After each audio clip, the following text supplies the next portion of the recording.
Welcome back guys. Pada hari ni aku ada nak buat sedikit unboxing. Tapi kira agak lambat lah nak unboxing device ni dah lama diperkenalkan. So this is Nintendo Switch Lite color coral. So kita akan unboxing ni. Kita nak tengok apa yang ada dalam box ni. So kita akan tengoklah setup untuk main Sifu. Okay guys, let's go. So kita tengok apa yang ada dalam kotak ni. Switch Lite ni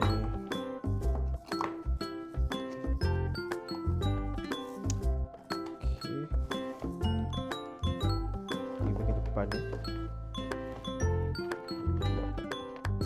bagian depan ni.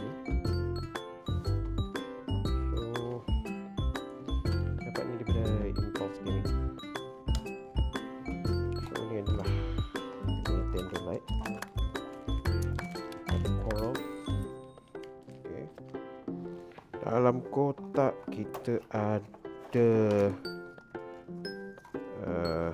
isi benda ni, information.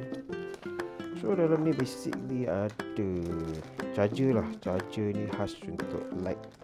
So kedai diri tadi cakap kalau nak charge jangan charge pakai charger lain, just pakai charger ni. So itu saja dalam kotak. So kita simpan balik dokumen-dokumen ni dalam ni.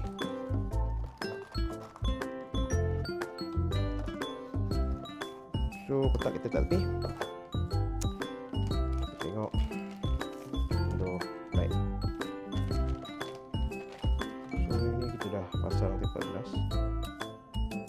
Okay, button on kat sini. Nampak kamera tergantung.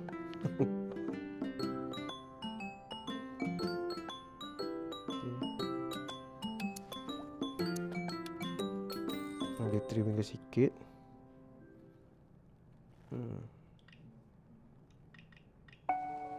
Okay, game kita cuba start game.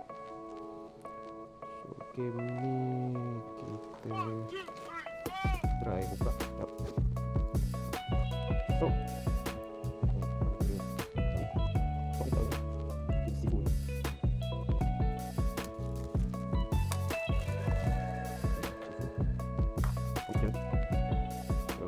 cartridge dia,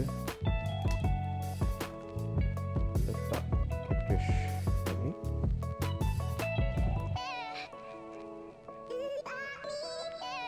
Good. Saya masuk dia. So kan, so ini kita ada yang lain pakai dia sekarang. Alright, tengok gameplay dia ya.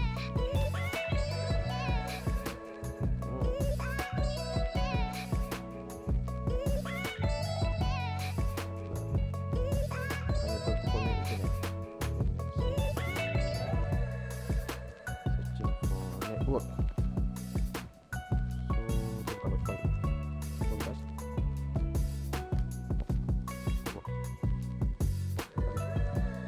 So kita dah berjaya.